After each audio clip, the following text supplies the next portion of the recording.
everyone. It's great to be here with you today. And I want to start off by thanking the Young Republicans for all you do to help those of us who have won election and those who are running for office to help us be elected, because we couldn't do it without you. And I really appreciate and applaud all of your efforts on our behalf. I want to talk to you about two things that I think differentiate me from the other six. I know there are so many of us. The first is this. You've heard a little bit about how experience doesn't matter, but I beg to differ with that. And I'd like to tell you a little bit about me. I grew up in an Air Force family. I have a degree in mathematics from the University of Virginia, and I have 4 grown daughters who are 24 to 34. My third daughter, Cassie, is an Air Force captain, and I'm very proud that she's continued our family tradition of military service. I was elected to the House of Delegates in 1997, and it was my election that brought the House of Delegates to parity. I was the 50th House member that election year. I beat a Democrat incumbent.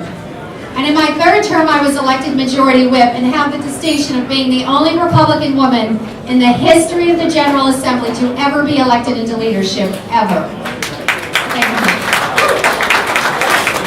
After I left the House, I was elected to the state Senate, where I was the only Republican woman and the only pro-life woman. While I was in the legislature in the 2 years following, I was a partner in a small technology consulting firm. So I was honing my skills in the private sector at the same time that I was raising the girls and I was serving in the General Assembly. When Governor McDonnell was elected, he asked me to serve in his cabinet. For the past 3 years, I've been running the Washington office, and I left him in September to campaign full-time.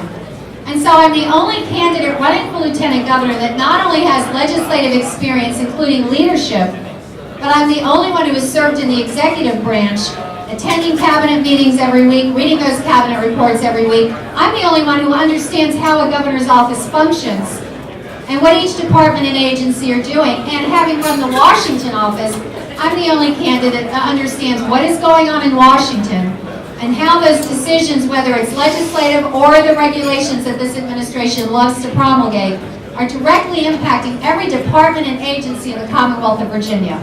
And so I bring a breadth of experience in all levels of government that no other candidate does. And I think that's important because you are the next in line to become governor. And if that should happen, you've got to be ready to start right away. You don't have a transition time. You got to start immediately. And I know I'll be a great partner to Ken when he's governor because I do understand Washington. I can continue to work on his behalf there and be a good partner for him in every issue area. The second thing I want to talk to you about is electability. I don't know about you, but I am tired of working hard and losing elections. And here are the statistical facts. You cannot win statewide as a Republican candidate unless you earn 45% of the vote or better in Northern Virginia. 30% of that 30% of the voters in Northern Virginia are ethnic minorities, mostly Hispanic, Korean, and Vietnamese. Governor Romney lost Fairfax County by 1,200 votes, and he lost Northern Virginia by 200,000 votes. And we performed better in the rest of Virginia in many localities than we did in 2008. There was just too large a gap to be able to make up. And when the ethnic minority vote is 30% of that vote and you lose almost all of it, and we did worse with Asians than we did with Hispanics, which surprised us, because Vietnamese and Korean voters had traditionally been Republican voters. The question is, why did that happen? And when I did my press tour in November, I went to El Tiempo Latino and I went to the Korea Times, and they told me that Obama and King advertised in their newspapers every single day, from Labor Day to Election Day, and Romney passed. So we, in essence, conceded that vote. And I'm proud to tell you that every ethnic Republican leader in Northern Virginia, Arlington, Alexandria, Fairfax, Prince William, and Loudoun, is supporting my campaign.